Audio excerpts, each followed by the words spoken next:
दोस्तों नमस्कार।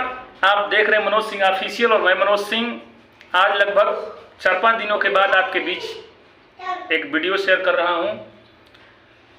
और ये बातें आपको बताने से पहले इस बात का हार्दिक अभिनंदन मंदन करते हैं कि आप 14 लाख NIS DLED ने अपनी ताकत को दिखाया और बीजेपी को देश से ये साबित करके दिखाया कि हम लोगों के हक की बात नहीं, जहाँ जहाँ होगी वहाँ वहाँ ऐसे ही हाल होगा।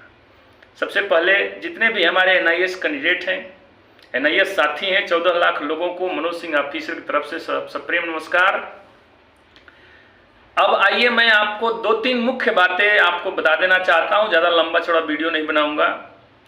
पहली और मुख्य बात यह है कि हमारा NIS DLED अब नई सरकार का गठन होगा, नए शिक्षा मंत्री होंगे और नए तौर तरीके से हम लोग उसे भारत सरकार में, राज्य सरकार में रखेंगे और हम लोगों का नए तरीके से सुना जाएगा, नए तरीके से होगा और नए तरीके से गजट का भी प्रोसेसिंग होगा। अब आपके मन में ये प्रश्न उठ रहा होगा कि सर इतने दावे के साथ कैसे कर सकते हैं, मंत्रालय तो वही है। नहीं, अब मंत्रालय चेंज होंगे, मिनिस्टर चेंज होंगे, सब कुछ चेंज हो जाएगा और हमारा NIS DLED पूर्ण रूप से वैलिड होगा। ये बात हो गई।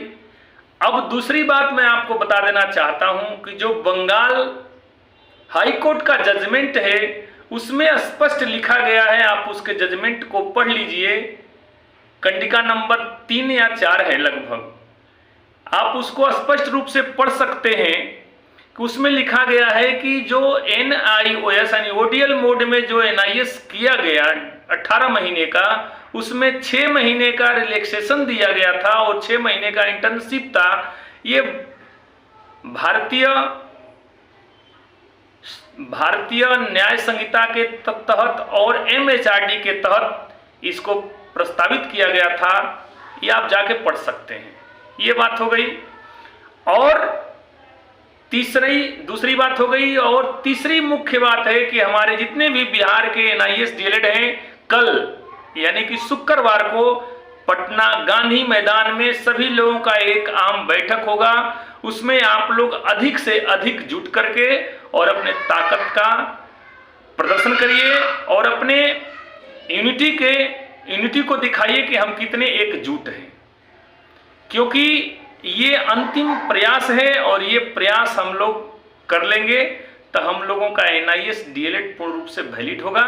एकदम 100%। मैं शुरू से ही पॉजिटिव बात बोलता हूं, कभी नेगेटिव बात मैं आपके बीच रखता नहीं।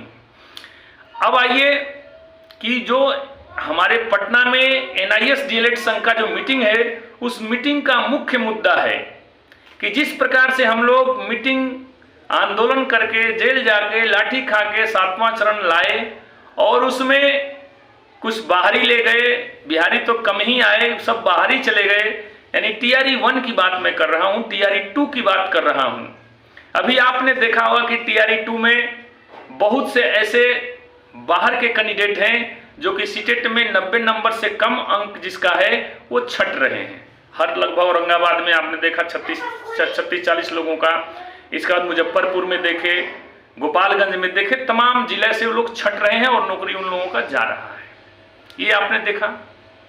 इसलिए आपसे निवेदन होगा कि आप लोग अधिक से अधिक संख्या में जुटे कल और जुट करके क्या बैठक होगा, क्या आगे की रणनीति होगी, उस रणनीति पर चर्चा होगा। कैसे, चूंकि अब नई सरकार है तो हम लोग भी अपनी रणनीति नई तरीका से बनाएंगे और नए तरीका से अपने बात को रखेंगे नए मंत्रालय के पास, नए सरकार के पास, क्योंकि हम लोगों ने तो वो ताकत दिखाया और ताकत का ही आज नतीजा है कि यही NIOS 17 से 19 करवाए थे हमारे माननीय यशस्वी प्रधानमंत्री मोदी जी ने और लगभग 350 पार गए और वही NIS DLED को इनवैलिड करवा दिया गया सुप्रीम कोर्ट के द्वारा और वही नतीजा रहा कि 250 से भी नीचे आ गए। ये तो कहने की बात नहीं, जग जाहिर है। खैर कोई बात नहीं। अभी भी यदि सरकार संज्ञान ले लेता है हम लोगों के बात को तो बहुत ही अच्छी बात है, यदि नहीं लेता है तो आगे और भी हम लोगों को लड़ाई लड़ना होगा। जैसे हमारे माननीय विश्वनाथ जी हैं, माननीय बोहरा सर हैं, पप्पू जी हैं, तमाम लोग जो जितने भी हमारे शीर्ष नेतृत्व जो कार्य कर रहा है, सभी लोग एक मंच पे आकर के एक साथ एकजुट होकर काम करेंगे तो जीत निश्चित मिलेगा। अभी हम दिल्ली आए हुए हैं और दिल्ली का आपको हाल खबर मैं कल या परसों का बताऊंगा कि क्या यहाँ प्रोसेस चल रहा है।